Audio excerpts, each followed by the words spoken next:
Let's talk about a word you hear all the time, a word we all think we know, democracy. But what does it really mean? Today, we're going to get past the textbook definitions and figure out what actually makes a country truly democratic.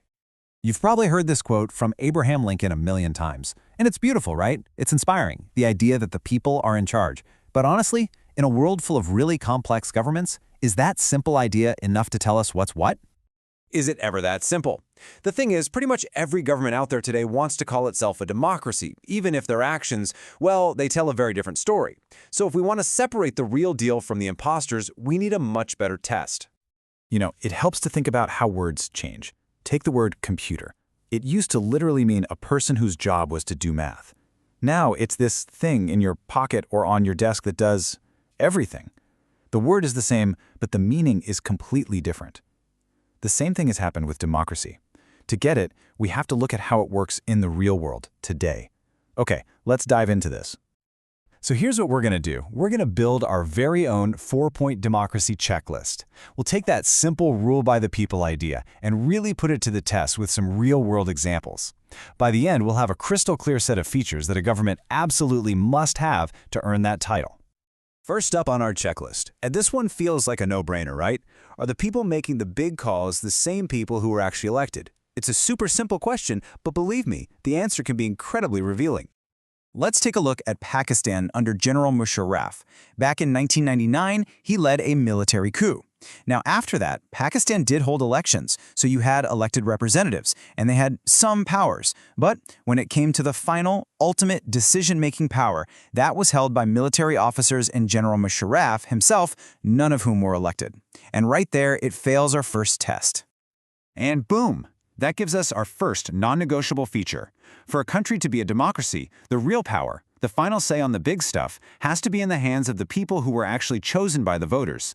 No ifs, ands, or buts about it. Okay, so elected leaders need to have the real power. Got it. But what about the elections that put them there? I mean, just holding an election isn't enough, is it? The quality, the fairness of that election, that's what really matters. Let's check out two very different examples here. In China, they have elections, but if you want to run, you have to get the okay from the Chinese Communist Party. So voters don't really have a serious choice. Then you have Mexico, where for about 70 years, one party, the PRI, just dominated. Other parties could run, sure, but the ruling party used all sorts of dirty tricks to make sure they never lost. So in one case, there's no real choice, and in the other, there's no fair chance to win. And there you have it, feature number 2 for our checklist. A democracy has to have free and fair elections, where voters get a real choice, and where the people in power have a genuine, fair chance of losing. This leads us right to our next point. Who actually gets to vote? All right, our third test. This one gets right to the very heart of political equality. It's a simple, but incredibly powerful idea. Every single adult citizen's voice should count, and it should count equally. And again, let's look at a couple of places where this principle just falls apart.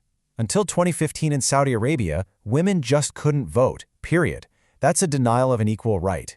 Then you look at Fiji, where the voting system was designed so that the vote of an indigenous Fijian was literally worth more than the vote of an Indian Fijian. That's a denial of equal value.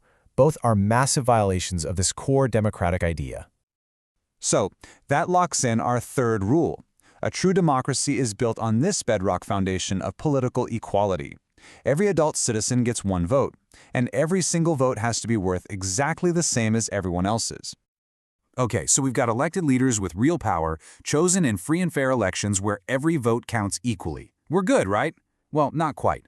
Our final test is all about what happens after the election.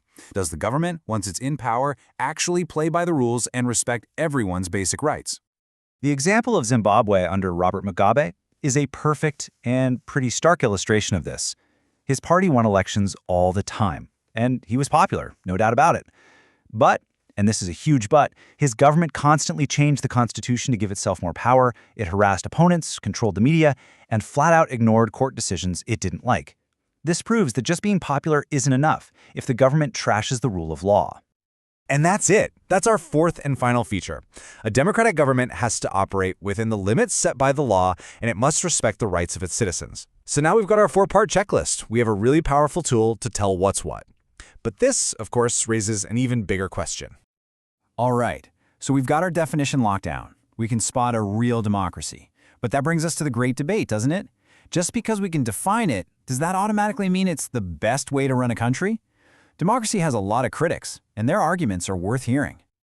And the case against it is pretty compelling. Critics will tell you, hey, leaders are always changing. That leads to instability.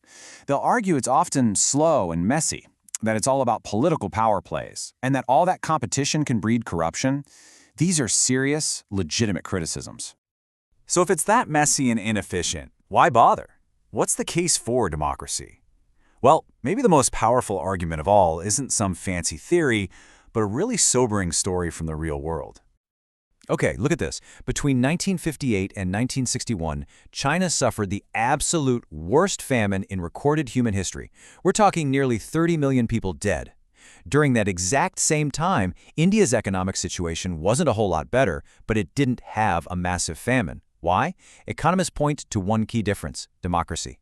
In India, you had multiple parties and a free press that could scream and yell and force the government to act. In China, with no opposition, the government just wasn't held accountable. That story gets right to the core of why democracy, with all its flaws, is so important. It's about accountability. It can lead to better decisions because you have to listen to more people. It gives us a way to handle our disagreements without violence. But maybe, just maybe, the most important thing is that it's the only system that enhances the dignity of citizens and, crucially, gives us a way to correct our own mistakes by voting a bad government out. But here's a final thought.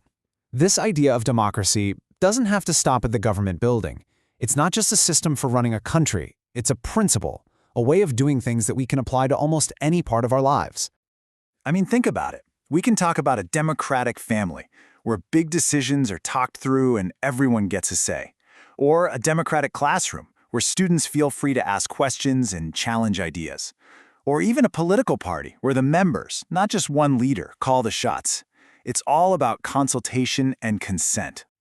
And that brings us right here to the most critical point. No democracy is perfect. It takes work, constant effort. And unlike other systems that might want people to just stay quiet, democracy absolutely depends on us, on our active participation.